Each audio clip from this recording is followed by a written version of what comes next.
Radhe Radhe friends, आज के इस वीडियो में करवा चौथ की बहुत ही आसान पूजा विधि आपके लिए लेकर आई हूँ। तो देखिए, सबसे पहले जहाँ पर आपको पूजन करना है वहाँ पर आप साफ़ सफाई कर एक लाल कपड़ा बिछा लीजिए। उसके बाद आप जो शिव परिवार है आप वहाँ विराजमान कर दीजिए थोड़े से अक्षतों का आसन देकर। इसके बाद हम करवा चौथ माता को विराजमान करेंगे।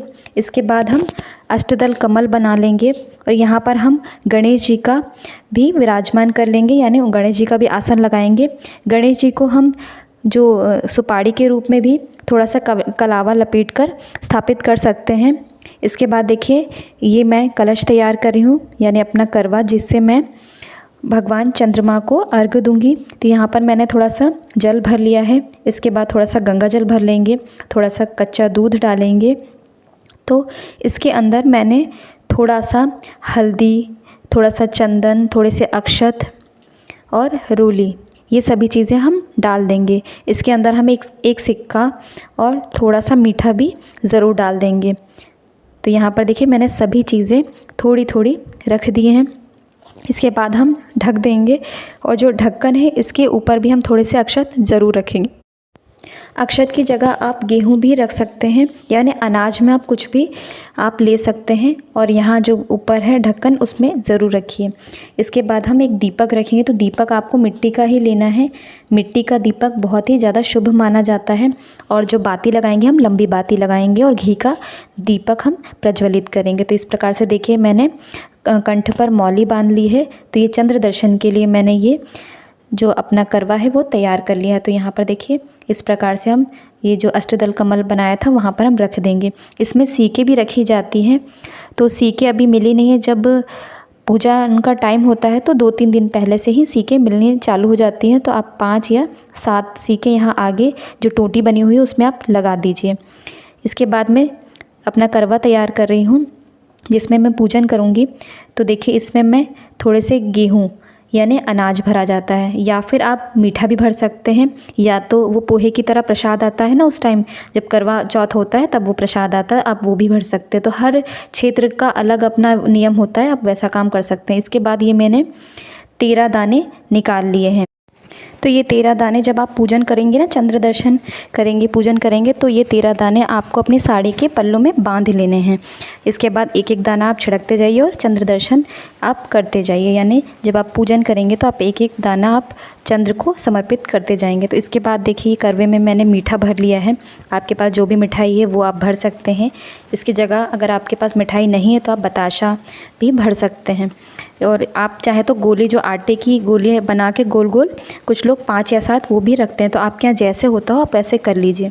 इसके बाद देखिए, ढक्कन को आपको ऐसे ही नहीं रखना है, इसमें आपको अक्षत ज़रूर भरने हैं। आप अक्षत की जगह गेहूँ भी रख सकते हैं। इसके बाद मैं इसी के ऊपर सुहाग की सामग्री रख लूँगी। तो सुहाग की सामग्री आप 5, 11, 21 जितनी आपके पास सुहाग की सामग्री हो आप वो रख सकते हैं। इसके बाद आप ये सुहाग की सामग्री आप अपनी सास को, जिठानी को, नंद को, किसी को भी दे सकते हैं। इसके बाद मैं एक दीप कलश की स्थापना करूँगी। तो देखिए, दीप कलश में मैंने जो कलश है इसमें जल भर लिया है, थोड़ा सा गंगा जल भर लिया है।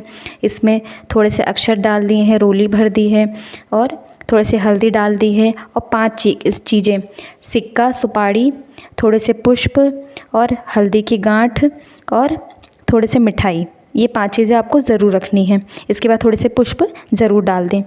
तो इसके बाद देखिए, पंचपल्लव रखे जाते हैं। तो पंचपल्लव में यदि आपके पास आम के पत्ते नहीं है तो आप अशोक के पत्ते भी रख सकते हैं। तो यहाँ देखिए, मैंने आम के 5 पत्ते ले लिए हैं। तो ये हमारे पंचपल्लव हो गए हैं। और इसके बाद हमने एक कटोरी में थोड़े से अक्षत लेकर ये दीप कलश स्थापित कर लिया। तो दीप कलश के ऊपर हम एक देखिए दीपक रखेंगे। दीपक हमें मिट्टी का ही प्रज्वलित करना है और गाय के घी का ही प्रज्वलित करना है।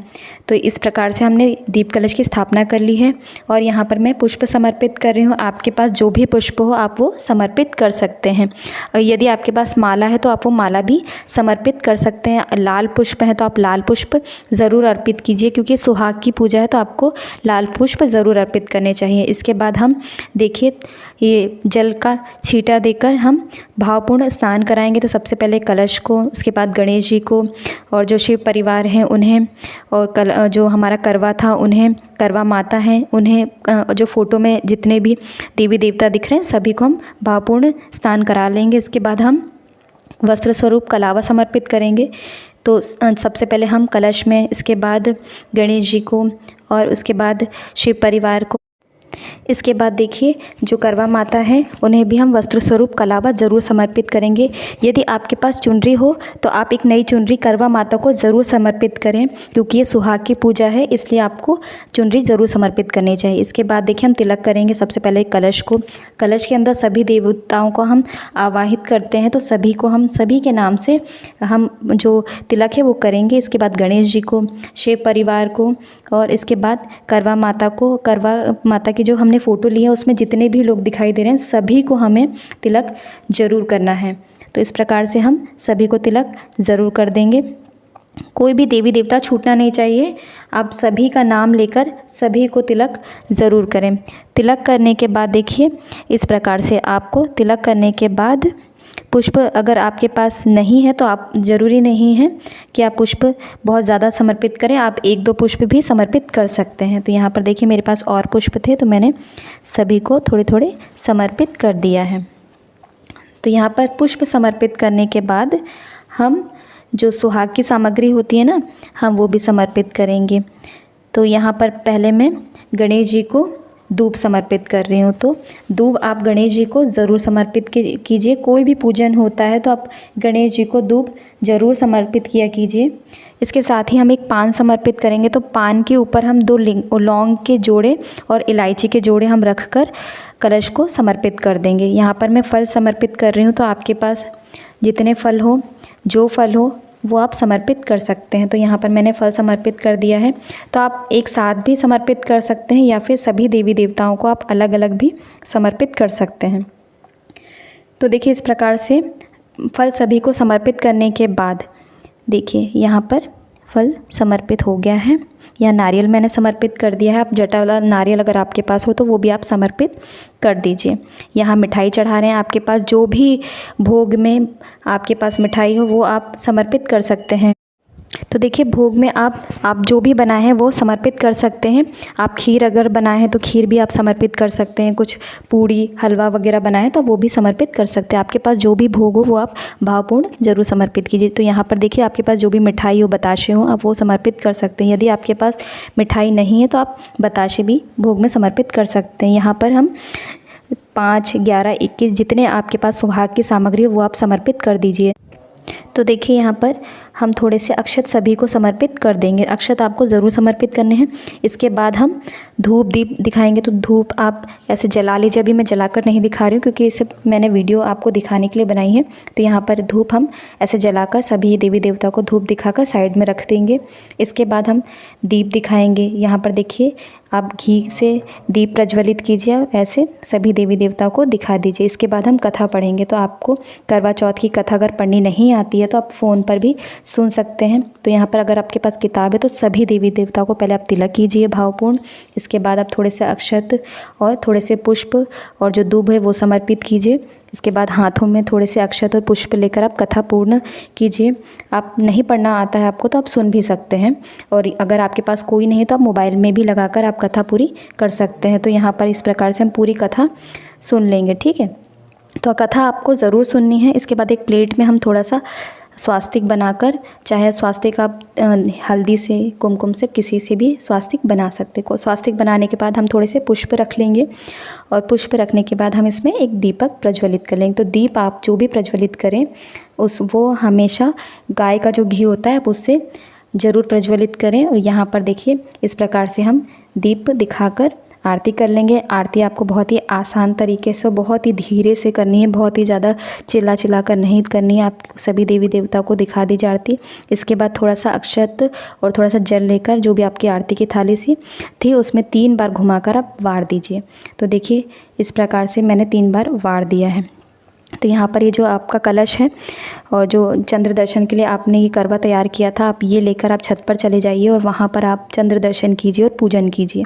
यहाँ पर हमें सारी देवी देवताओं की पूजन कर ली है। इसके बाद हम चंद्रमा की पूजा करके पति पूजन करेंगे और अपना व्रत का पारण करेंगे। तो देखिए इस प्रकार से हम कलश तो मैंने भरना सिखा ही दिया था आपको वीडियो में। अब हम दिखा रहे हैं आपको कि आपको चंद्र दर्शन के लिए थाली कैसे तैयार करनी। तो देखिए चंद्र दर्शन की थाली ये मैंने तैयार की है। इसमें आपको थोड़ी सी हल्दी, रोली, थोड़ा सा पीला चंदन, पुष्प, मिठाई, है ना, इस प्रकार से आपको सभी चीज़ें, और जो सफ़ेद कलर का ये देखिए आपको दिखाई दे रहा है जनेऊ होता है, ये भी चढ़ाया जाता है। थोड़े से अक्षत लीजिए, माचिस ले लीजिए आप। सभी चीज़ें लेकर इस ग्लास में एक पानी ले लीजिए और एक दीपक प्रज्वलित कर लीजिए। और जो 13 दाने आपने गेहूं के निकाले थे आप वो भी लेकर ज़रूर जाइए। ये आप अपनी साड़ी के पल्लू में बांध लेना। इसके बाद ये देखिए करवा इस प्रकार से लेकर आप पहले आप पूजन कीजिए, चंद्र दर्शन कीजिए, और जो 13 दाने एक एक दाना आपको समर्पित करते जाना है और पूजन करना है आपको चंद्र देवता को, और दीपक आपको दिखा देना। तो आरती करने के बाद दीपक की इस प्रकार से हम चंद्र दर्शन करेंगे और उसके बाद हम पति पूजन करेंगे। तो इस प्रकार से देखिए हम पहले दीपक प्रज्वलित करके चंद्र दर्शन करेंगे, पूजन करेंगे। तो चंद्र दर्शन और पूजन के बाद ही हम पति पूजन करेंगे, पहले हमें पति पूजन नहीं करना है।